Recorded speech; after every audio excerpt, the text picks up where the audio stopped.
과 어둠의 그림자들이 제거되지 않은 이런 모습을 가지고 여전히 은혜를 새롭게 회복하기 위한 간절한 소원의 마음으로 주의 말씀 앞에 모였습니다.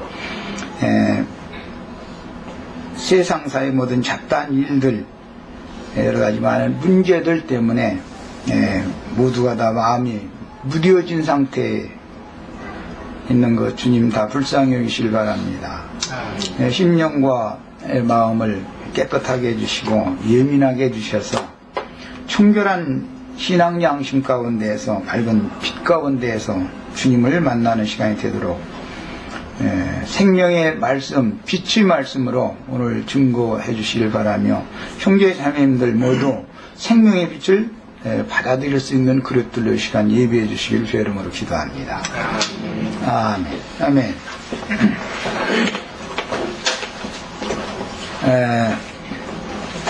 동일하게 계시록 1장 중점 말씀을 나누는데 오늘은 계시록 1장 3절 먼저 읽습니다. 성경을 몇 절 읽고 시작하겠습니다. 이 예언의 말씀을 읽는 자와 듣는 자와 그 가운데 기록한 것을 지키는 자는 곧 있나니 때가 가까움이라. 지금 계속해서 그 때에 대해서 말씀을 초점을 맞춰 나누고 있는 중입니다. 11장 17절로 18절 읽겠습니다. 계시록에서 읽는 겁니다.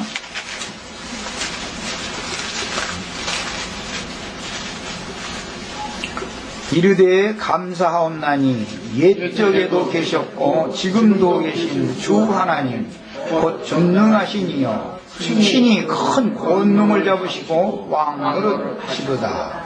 이방들이 분노하며 주의 진노가 내려 죽은 자를 심판하시며 종 선지자들과 성도들과 또 작은 자든지 큰 자든지 주의 이름을 경외하는 자들에게 상 주시며 또 땅을 망하게 하는 자들을 멸망시키실 때로소이다 하더라. 여기는 중요한 말씀이 나왔습니다. 때가 가깝다 그랬는데 그럼 그 때라는 게 뭘 하는 때냐? 죽은 자를 심판하시며 종선자들과 성도들과 또 작은 자든지 큰 자든지 주의 이름을 경외하는 자들에게 그 다음에 상 주시고 땅을 망하게 하는 자들은 멸망시키실 때, 그 때가 가깝다 그 말이에요. 22장 10절에서 읽겠습니다.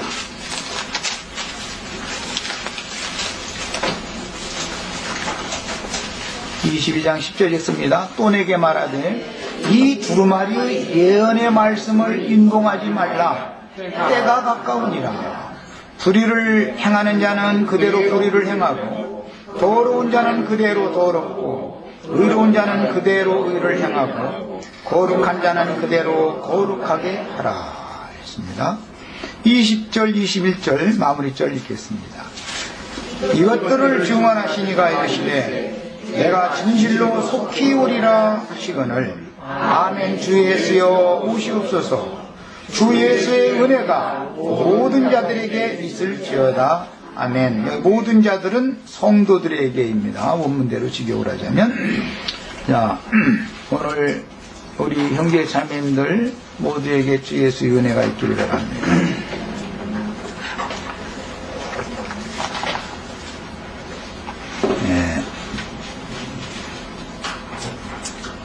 흔히 예수님의 초림과 재림에 대해서 이제 기성교계에서 여러 가지 방식으로 혼잡한 것을 가르쳐놔서 지금 이 진리의 증거를 하면 혼동이 오고 좀 이해하기가 어렵고 이제 사실은 그게 너무 간단하고 뭐 이해하기 어려운 문제가 아니지만 그 선지식이라는 것이 들어있기 때문에 이 듣기가 어려운 문제가 참 많은 것이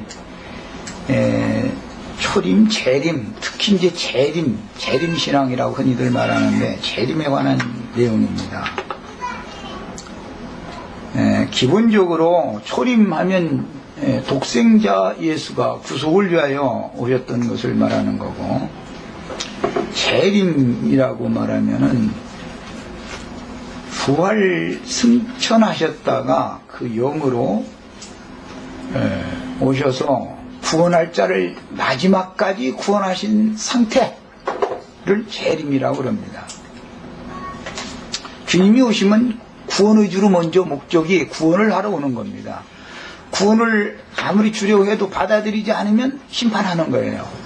주님이 오심이라는 것은 늘 이 두 가지가 있어요.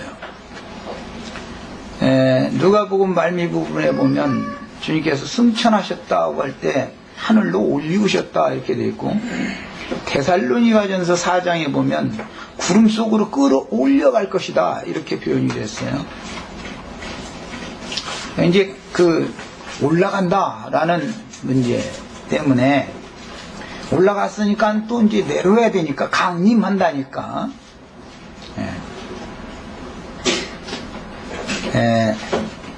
끌어올려라고 표현된 그 부분은 영문 성경에는 그 여러 번 소개해드렸지만 스냅치드업이라고 용어가 번역이 돼서 그 낚시 바늘에 고기가 탁 물면 탁 닦아 채는 거, 그런 상태를 말하는 거예요. 그런데 이게 성경의 개념에서는 물질 공간의 어디를 오고 가고 그런 개념이 아니고, 주님이 높여주셨다. 그것은 아들의 이름으로 오신 예수가 아버지의 이름으로 높여주셨다, 그런 뜻이고, 강림하신다 그 말은 새 예루살렘의 이름으로 임하신다, 그런 뜻이에요. 이게 어떤 이름으로 라는 표현은 아버지의 이름으로, 하나님의 이름으로 높여주셨다. 십자가를 부끄러워 아니하시고 개의치 아니하시더니 하나님께서 저를 높이셨다, 하나님의 보좌 우편에 앉히셨다, 이런 표현이 나오면 이렇게 높여놨다, 아버지의 이름으로 높여졌다, 그 말은 신의 영광에 참여했다, 그런 뜻이고, 주님이 다시 오신다 이 말은 새 예루살렘의 이름으로 오신다 그러는데, 모두 이것은 어떤 성품, 인격의 상태를 말하는 것이다. 높여졌다, 이것은 신의 경지에까지 사람의 성품과 인격이 높여지는 상태를 말하는 것이지, 어떤 공간 이동을 하는 것을 절대 말하는 게 아니다. 다시 온다라고 할 때도 그렇게 신의 영광을 가지고 오는 거니까, 이제 신의 영광에 갔기 때문에 신의 영광을 가지고 오는 세상에 또 오는 거예요. 오는 세상에도 신의 영광을 부어주러 오는 거예요.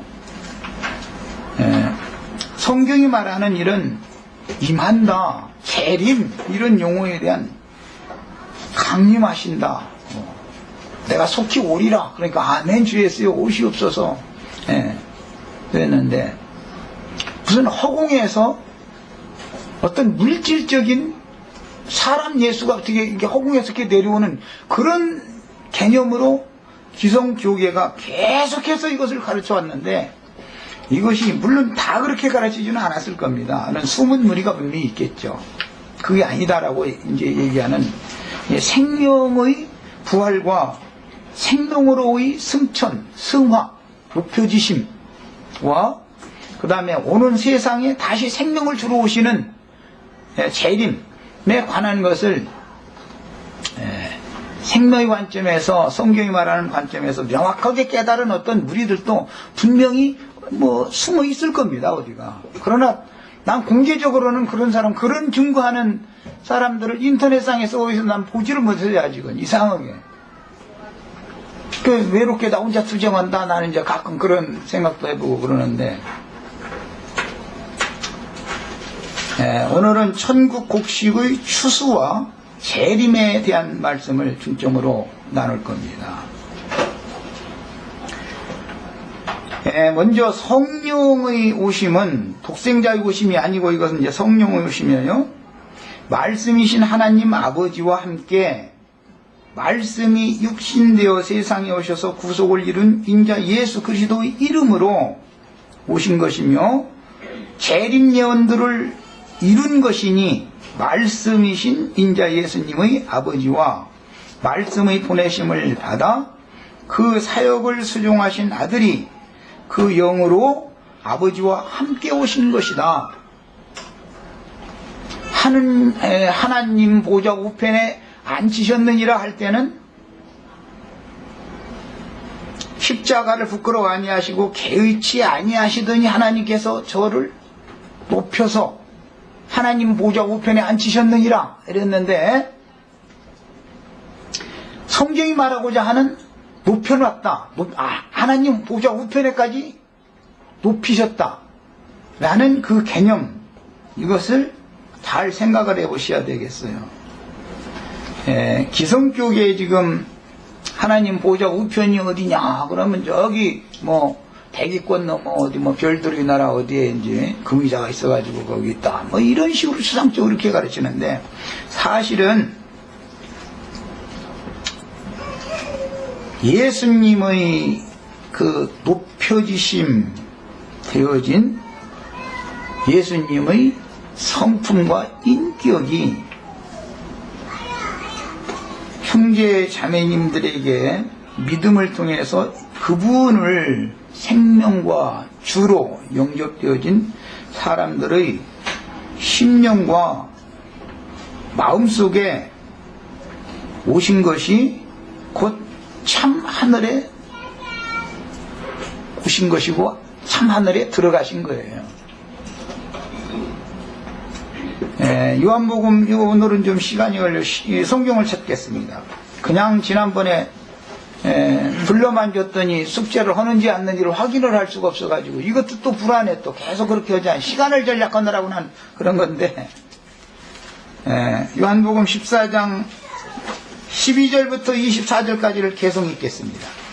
12절부터 24절까지를 읽겠습니다.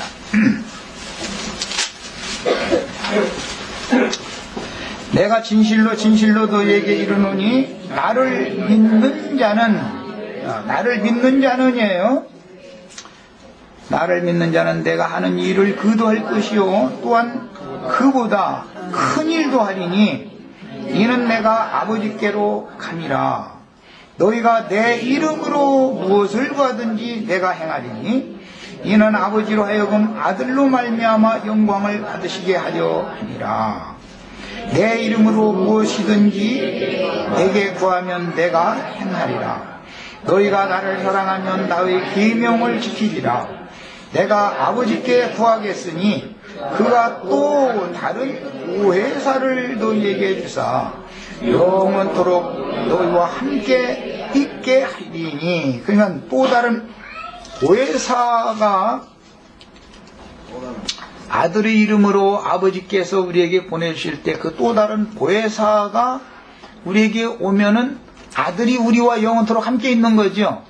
그럼 아들만 우리에게 오셔서 영원토록 함께 있는 게 아니라 아버지도 함께 오는 거다 이 말을 하는 거예요 지금. 자, 이 세상은 그는 진리의 영이라 세상은 등이 그를 받지 못하나니 이는 그를 보지도 못하고. 그는 누구죠? 네, 진리의 영, 또 다른 보혜사예요. 이것은 예수 그리스도의 새 이름이라고 그래요. 새 이름, 또 다른 보혜사. 요즘에 또 다른 보혜사 이만희 아주 유명하죠. 그런 미친놈도 있는데 정신을 차리셔야 돼. 그래서 알지도 못함이라. 그러나 너희는 그를 아나니 그는 너희와 함께 거하시니요. 이만희는 그때 당시 제자들과 함께 거한 적이 없죠. 지금 이게 2000년 전에 하신 말씀인데 그 베드로와 이만희가 함께 한 적이 없잖아요. 그 정신 차리셔야 돼. 성경을 읽을 때는. 그래서 그 다음에 그는 너희와 함께 거하시며 또 너희 속에 계시겠습니다. 이만희가 내 속에 있지 않고 베드로 속엔 이만희가 없어요. 내가 너희를 고아와 같이 버려두지 않냐고 너희에게로 오리라. 조금 있으면 세상은 다시 나를 보지 못할 것이로되, 이 말은 조금 있으면 육신으로 오신 예수는 죽는다 이 말이죠. 너희는 나를 보리니, 이것은 장사하신 다음에 부활 승천하셨다가 그 저녁에 다시 온다 이 말이죠. 이는 내가 살았고, 이것은 부활했다 이 말이에요. 모든 죽은 자들 가운데에서 살리심을 받았다, 살아나셨다 말이에요. 내가 살아있고 너희도 살아있겠습니다. 여기 번역을 참 잘 해놨어요. 살았고 라기보다는 살아있고, 현재적인 사실이에요 이거는. 그날에는 내가 아버지 안에, 너희가 내 안에, 내가 너희 안에 있는 것을 너희가 알리라. 나의 계명을 지키는 자라야 나를 사랑하는 자니, 나를 사랑하는 자는 내 아버지께 사랑을 받을 것이요 나도 그를 사랑하여 그에게 나를 나타내리라. 아들이 사랑하시는 자는 아버지도 같이 사랑하시는 걸로 되어 있죠. 가려진 아닌 유다가 이르되 주여 어찌하여 자기를 우리에게는 나타내시고 세상에는 아니하려 하시나이까. 예수께서 대답하여 이르시되 사람이 나를 사랑하면 내 말을 지키리니 내 아버지께서 그를 사랑하실 것이요. 자, 거기 이제 우리가 거기다 동그라미를 이렇게 크게 해놨습니다. 굉장히 중요한 구절이기 때문에 지적하는 거예요. 우리가 그에게 가서 거처를 그와 함께 하리라. 여기 우리가는 또 다른 보혜사를 통해서 아버지와, 지금 아버지의 사랑, 아들의 사랑을 얘기를 계속 해왔으니까 아버지와 아들이 성령을 통해서 그에게 가서 거처를 함께 정한다 이 말이죠. 그러니까 성령이 오셨다라는 말은 아버지와 아들이 오셨다 이 말이죠. 여기서 이 우리가를 잘 표시를 해 놓으세요. 우리가 그에게 가서 거처를 그와 함께 하리라. 나를 사랑하지 아니하는 자는 내 말을 지키지 아니하나니 너희가 듣는 말은 내 말이 아니요 나를 보내신 아버지의 말씀이다. 그러니까 지금 아들이 하는 말은 아버지와 함께 하는 말씀이죠. 그런데 앞으로는 진리의 성령이 오셔서 아버지와 아들이 함께 진리의 성령을 통해서 오셔서 성령의 증거로 말씀하시는 것은 아버지와 아들이 함께 말씀하시는 것이다 이 말이에요 지금. 그러니까 이제 성령은 오셨고 아버지와 아들은 하늘 보좌 어디에 앉아있다가 몇 년도 며칠 날 온다는 말은 생판 거짓말이죠. 성경하고는 전혀 안 맞는 말을 하는 거예요 지금요. 여기 우리라고 하는 이 용어는 창세기 1장 26절에서 28절이나 창세기 1장 1절에 거기다 우리라고 되어 있는데 하나님을 우리라고 표현했어요. 엘로힘이라고 그랬는데 이거 이제 해석이 참 분분합니다 지금. 말씀이신 아버지와 말씀이 육신이 되어서 오셔서 말씀을 이루어서 구속을 이루신 말씀의 보내심을 받은 말씀의 아들 예수 그리스도, 아들의 새 이름으로 또 다른 보혜사로 아버지께서 제자들에게 보내주셔서 제자들을 속에 계신 그 아버지와 아들이 그 영으로 제자들 속에 함께 계신 상태인데, 이것이 정확하게 깨달아지지 않으면 주님의 재림에 대해서 백날 얘기를 해도 또 헷갈리는 거예요. 또 우리 형제 자매들은 아예 헷갈리지 말라고 지금 서두에 오늘 이 시간 첫 시간에부터 얘기를 한 거예요. 원래는 이 얘기는 다음 시간쯤 나와야 되는 얘기인데 미리 이것을 못 박아 두고 나서 이제 말씀을 끌어나가려고 그래요.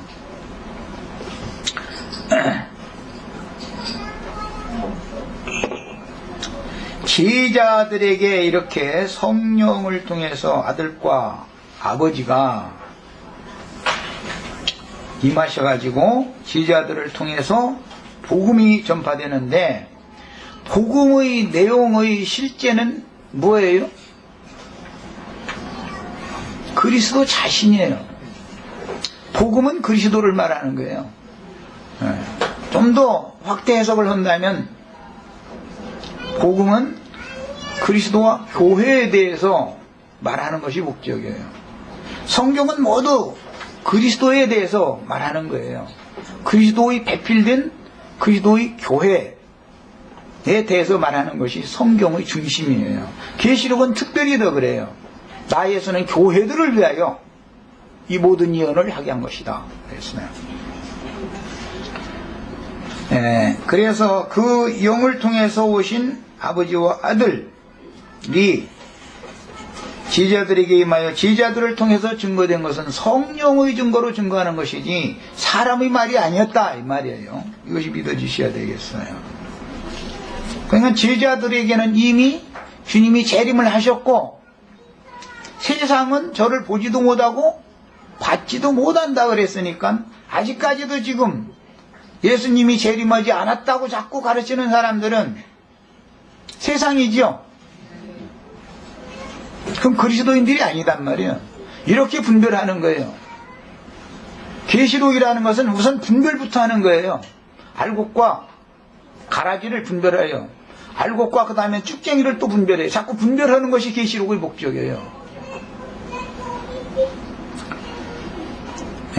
제자들을 통해서 전파된 복음을 통해서 매 세대의 믿는 이들에게, 매 세대라고 말씀드렸어요. 믿는 이들에게 그리스도께서 그 영으로 아버지의 말씀과 함께 임하여 교회로 모아서 교회 생활을 통해서 양육하심으로 하나님께로 인도하시며, 이 말은 주님께서 십자가를 부끄러워 아니하시고 개의치 아니하시더니 아버지께서 저를 높여서 하나님 보좌 우편에 앉힌 것과 같이 우리 형제 자매님들도 그 지경까지 되도록 양육하는 거예요. 높여놓는 거예요. 하나님의 영광에 이르게 하는 거예요. 교회 생활을 통해서 양육하심으로 하나님께로 인도하여 추수하여 데려가심으로 하나님께로 매번 양육을 통해서 인도해 가시는 중이고 몸의 구속을 통해서는 데려가시는 거예요. 아버지만 아시는 충만한 수를 채우고 계신 이 기간을 은혜의 때다 또는 교회 시대다 이렇게 표현을 해요. 주님이 매 세대에 임하시고 양육하시고 추수하시는 활동을 하실 때는 반드시 수종드는 천사들과 함께 운행하시며 충만한 수가 차서 교회 시대를 마감하고 오는 새 세상인 천년 왕국을 시작하시러 다시 오실 때는 부활의 아들이요 하나님의 아들들인 몸의 구속을 받아서 주의 품에 데려가신 성도들과 함께 오십니다. 주님이 소림 때는 구약시대의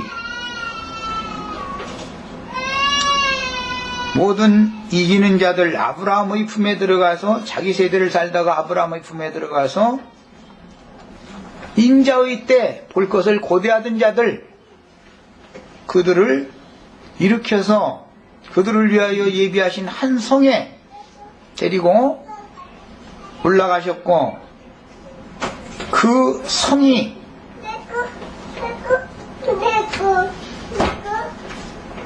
오는 세상에도 다시 오는 것이다 이 말이에요.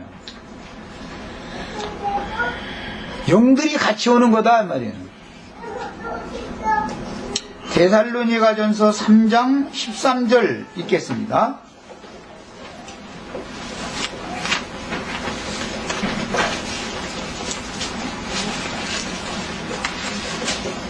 아마 우리 형제 자매님들이 나처럼 이렇게 담대하게 이런 것을 공개하고 증거하면 당연히 박해가 오게 돼 있어요. 기독교계가 다 깨져버려야 되는 얘기니까 이제 이 얘기는 기독교계가 완전히 지금 거짓으로 온 천하를 다 지금 미혹하고 꾀해서 속여놓고 있는 거예요.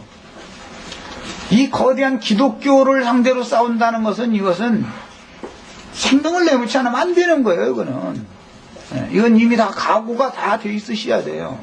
이게 어떤 분들은 두려워하면 나를 잘못 만난 것이고 영광으로 생각하시면 나를 잘 만난 거예요. 말하자면 이렇게 생각하시면 되겠어요. 3장 13절 읽습니다. 너희 마음을 굳건하게 하시고 우리 주 예수께서 그의 모든 성도와 함께 강림하실 때 그랬습니다. 이건 내가 하는 말이 아니에요. 성경에 우리 주 예수가 다시 오실 때는 그의 모든 성도와 함께 강림하신다 이렇게 되어 있어요. 성경이 분명히 있는 말을 난 지금 한 거예요. 그 다음에는 4장을 또 읽겠습니다. 14절 읽습니다. 우리가 예수께서 죽으셨다가 다시 살아나심을 믿을진대 이와 같이 예수 안에서 자는 자들도 하나님이 그와 함께 데리고 오시리라. 예수 안에서 자는 자들을 하나님이 예수와 함께 데리고 오실 것이다 이렇게 돼 있어요. 구름 타고 예수님이 혼자 이렇게 천사 나팔 부는 천사 앞세워서 이렇게 혼자 허공에 떨어지는 얘기가 절대 아니에요. 성경을 믿어야죠. 세상 사람들이 어떤 말도 같지는 허황된 그런 잘못된 가르침을 그걸 붙들고 있으면 안 되는 거죠.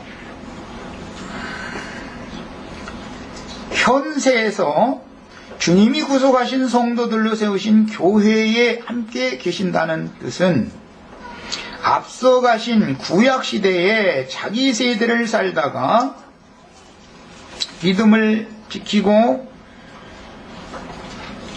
이육신의 장막을 벗고는 음부의 아브라함의 품에 데려가심을 받은 믿음의 증인들을 위하여 예비하신 하나님의 낙원인 한 성으로 인도하셨으므로 주님이 부활승천하신 것은 예수님이 혼자 부활승천한 게 아닙니다. 아브라함의 품에 있던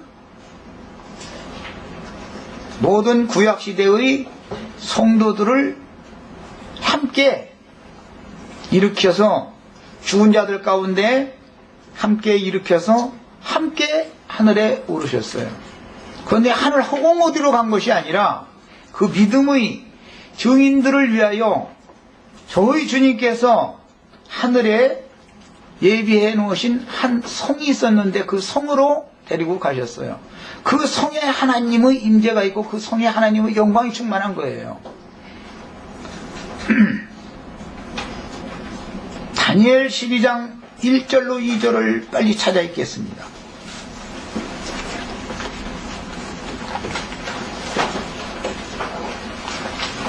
다니엘 12장 1절로 2절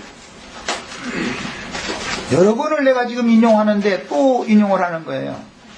그때 네 민족을 호위하는 큰 군주 미카엘이 일어날 것이요 또 환란이 있으리니 여기 환란이라는 것은 뭘 말하는 거예요? 예수가 구속을 위하여 죽는 것을 말하는 거예요. 세상의 심판이에요. 예수가 죽으면 세상이 몽땅 심판받는 거예요. 그래서 이게 전에도 없고 후에도 없는 환란이다 이렇게 표현하는 거예요. 3차 대전을 말하는 게 아니고 예수님이 죽는 것보다 더 큰 환란은 없어요. 세상이 심판받는 거니까. 또 환란이 있으리니 이는 개국 이래로 그때까지 없던 환란일 것이며 아담 세계가 있었던 이후로 예수가 죽는 이 환란보다 더 큰 환란이 없어요. 노아의 홍수보다도 더 큰 환란이요. 이 환란은 예수가 죽는 환란이 가장 큰 환란이에요. 그때 네 백성 중 책에 기록된 모든 자가 구원을 얻을 것이라. 여기 네는 다니엘인데 다니엘에게 맡긴 백성들 중에 다니엘이 9장에서부터 그 백성들을 위하여 품고 기도를 했기 때문에 여기 최종적인 응답이 오는 말씀인 거예요. 그런데 책에 기록된 모든 자가 구원을 얻는다 그랬으니까 구약시대에도 하나님의 책에 그 이름이 농명된 자들이 있었고 다 유대인 말씀을 받은 사람들이지만 하나님의 책에 농명되었다고 흐려진 자들도 있었고 아예 농명되지 않은 자들도 있었습니다. 예, 하나님의 책에 목명된 사람들만 구원을 얻는다고 그랬어요. 자, 그러면 그 구원이라는 게 뭐냐? 2절에 나와요. 땅의 티끌 가운데에서 자는 자 중, 이것은 자기 세대를 믿음으로 인자의 때 볼 것을 고대하면서, 인자의 날을 고대하면서 자기 세대를 믿음을 따라 살다가 죽어서 음부에 들어갔는데 아브라함의 품에 들어간 사람들이에요. 땅의 티끌 가운데에서 자는 자 중에서, 신약에서는 예수 안에서 자는 자가 돼 있고 여기는 땅의 티끌 가운데 자는 자니까 이건 대비가 되죠. 구약시대에 이기는 자들은 땅의 티끌 가운데서 자는 자로 상징이 되었고 아브라함의 품에 들어갔어요. 반대편에도 많은 사람이 들어가 있어요 지금. 그런데 신약시대에는 예수 안에서 자는 자들을 저희 하나님께서 데리고 오신다 그랬죠. 자는 자 중에 많은 사람이 깨어나 영생을 받는 자도 있겠고, 이 깨어나라는 것은 예수의 부활에 함께 동참됐다 말이에요. 수치를 당하여 무궁히 부끄러움을 당할 자도 있을 것이며, 수치를 당하여 무궁히 부끄러움을 당할 자들이 그러면 안 믿은 사람들이냐? 그게 아니고 모세의 제자를 자처해가면서 누가복음 16장의 말씀대로는 땅에서 부자와 그 형제들이죠. 그런 신앙생활을, 잘못된 신앙생활을 하던 사람들은 부활의 날이 임했음에도, 즉 그들이 그처럼 고대하고 믿던, 그렇게 바라던 그날이 임했음에도 불구하고 깨어나서 영생에 들어가지 못하는 것이 부끄러운 일이다 이 말이에요. 이것이 신약시대의 예를 들어서 주의 재림입니다. 이제 흔히 이렇게 말하는 그때 마찬가지로 참 최선을 다해서 신앙생활 평생을 다했는데, 어떤 사람은 주님과 함께 내려오는데, 주님과, 주님 신약의 용어로는 적기, 주님께 붙은 자요, 이렇게 표현했는데, 함께 내려오는데, 자기들은 땅에서 엉뚱한 예수만 기다리고 있다가, 하나님께서 하늘문을 잠깐 열어서 턱 깨닫게 하고 보니까, 아차, 내가 지금 여태까지 믿은 것이 헛믿었다 그러면 수치당하는 거죠. 사람은 생명의 부활에 참여하지 못한다, 이제 그런 뜻이에요. 저 녀석은 지나갈 때랑 조용히 가 이놈아. 네, 마태복음 27장 51절로 53절을 더 읽겠습니다.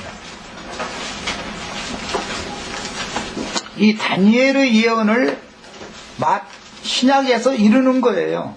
다니엘 보고는 마지막 때까지 봉함해둬라 그랬는데, 계시록에서는 때가 가까우니까 봉함하지 말라 이렇게 돼 있죠. 27장 51절로 53절 읽습니다. 성소 휘장 위로부터 아래까지 찢어져 둘이 되고 땅이 진동하며 바위가 터지며 무덤들이 열리며 작은 성도의 몸이 많이 일어나되, 이건 다니엘에서 예언된 바죠. 티끌 가운데 작은 성도들이 일어났어요. 예수의 부활 후에 그들이 무덤에서 나와서 거룩한 성에 들어가 많은 사람에게 보이니라.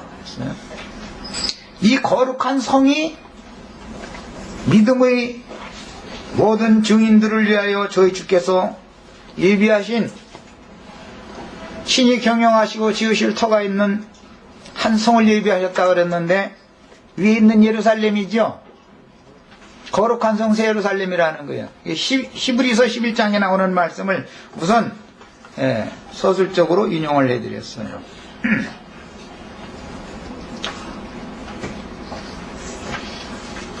그래서 저들의 손과 함께 신약시대의 계시, 흔히 말하는 오순절이라고 하는 것은 위에 있는 예루살렘이 땅의 예루살렘으로 임한 거다 말이에요.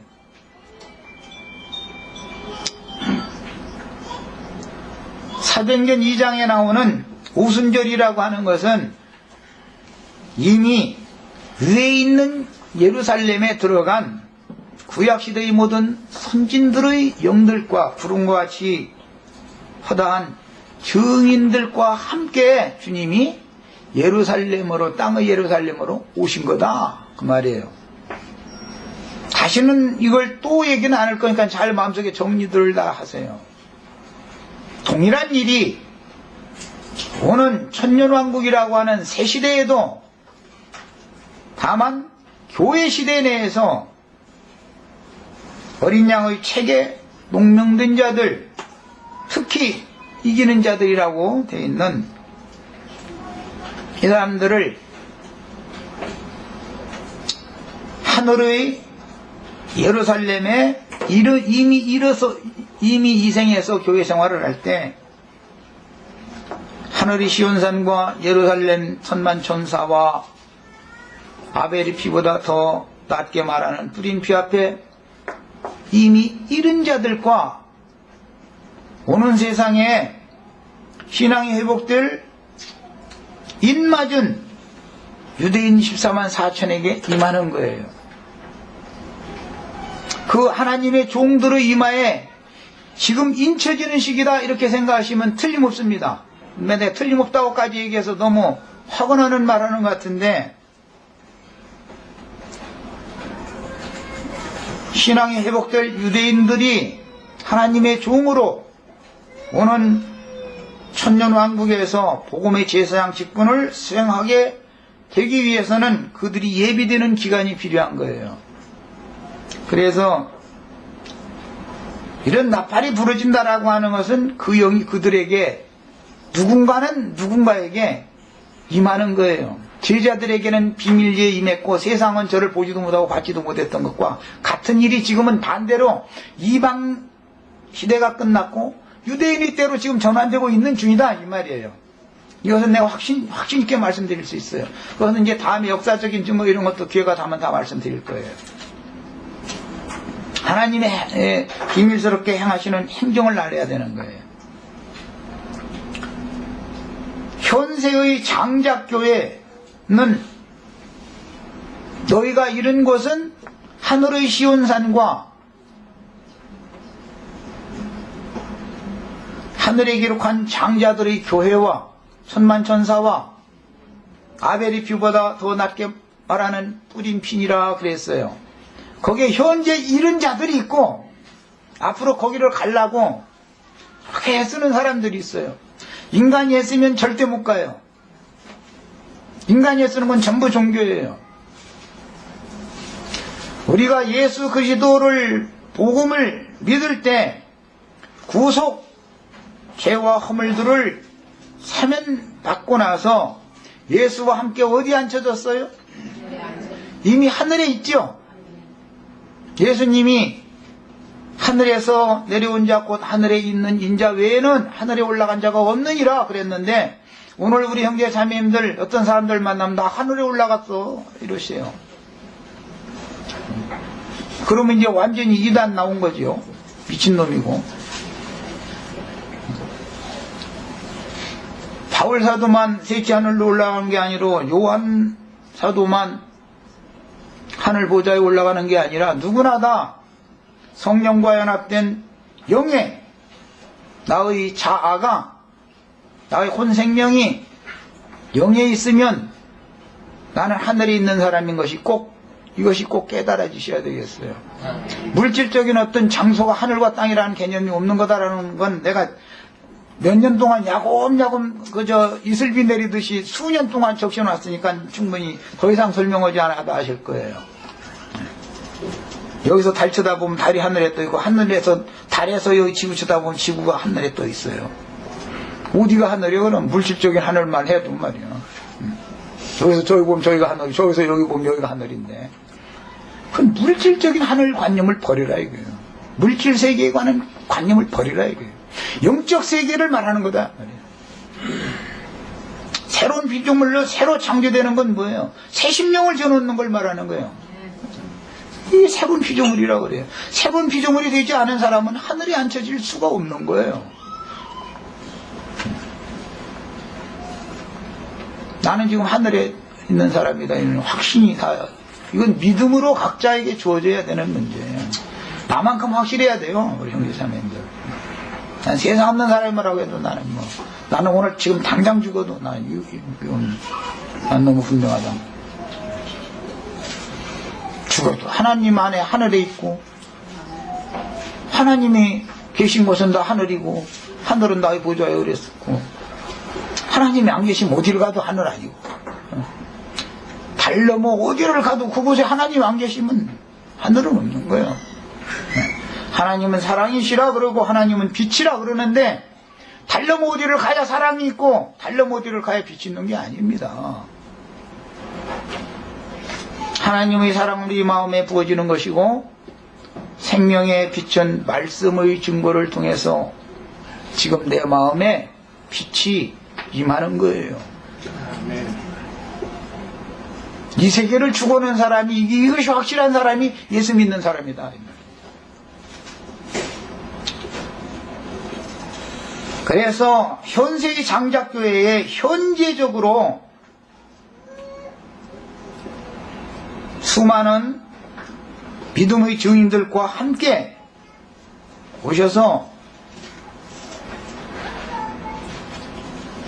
장작교회에 함께 계실 뿐 아니라 허다한 증인들과 함께 온 지구상의 모든 교회들을 현재 운행하시며 돌보고 계시는데, 어떤 교회는 버리고 교회 중에 어떤 자들만 빼낸다. 이것을 누가 하느냐? 추수꾼이신 그분이 한다. 이걸 얘기하는 것이 계시록 이야기다. 히브리서 12장 1절 읽겠습니다. 히브리서 12장 1절 읽습니다. 그것은 11장은 다 읽으면 복잡하니까 그래요. 그건 믿음의 증인들에 대해서 11장에 믿음은 바라는 것들의 실상이요 보지 못하는 것들의 증거니 믿는 자들에게는 반드시 상 주시는 것도 믿어야 된다. 그런데 상을 받는다는 게 뭐냐? 하나님의 영광에 이른다라는 뜻이고, 거룩한 성 예루살렘에 들어간다라는 뜻이에요. 그리스도 안에서 함께 만유를 유업으로 받는다, 그런 뜻도 돼요.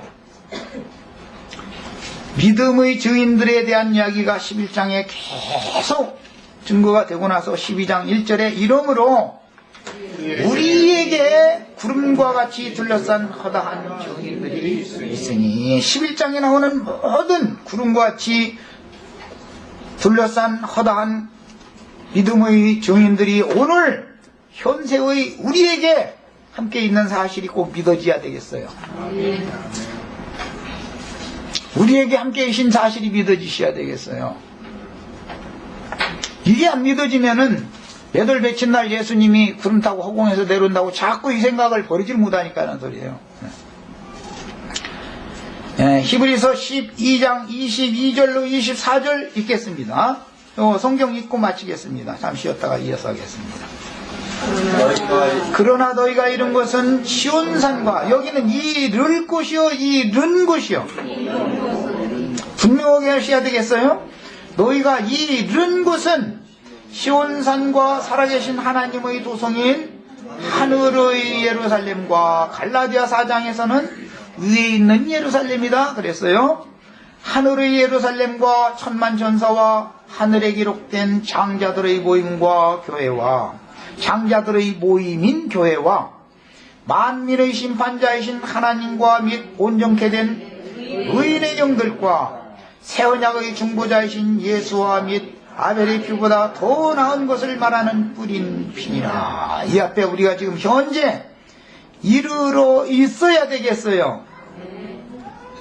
우린 다 하늘의 예루살렘에 이미 이르러 있어야 되겠어요. 앞으로 죽은 다음에 어디로 뿅 하고 올라갈 그런 꿈 꾸시면 그건 절대로 안 되는 거예요. 그런 일은 있지도 않은 거고. 계시록 1장 20절로 2장 1절 2절 읽고 마치겠습니다.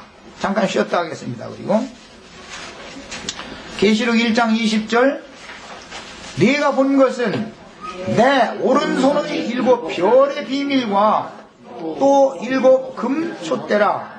일곱 별은 일곱 교회의 사자요, 일곱 촛대는 일곱 교회니라.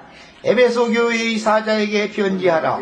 오른손에 있는 일곱 별을 붙잡고 일곱 금촛대 사이를 거니시는 이가 이르시되. 이렇게 나왔습니다. 자, 주님께서 지금 온 땅에 사도들을 통해서 교회를 세우게 하셨고, 일곱 교회의 사자들을 오른손에 붙들고 일곱 교회의 사자들과 함께 온 땅에 있는 일곱 교회를 지금 거니시는 중이다. 이렇게 얘기를 했어요. 여기까지 잠깐 읽고 잠깐 쉬었다가 이어서 하겠습니다. 잠깐 쉬었다.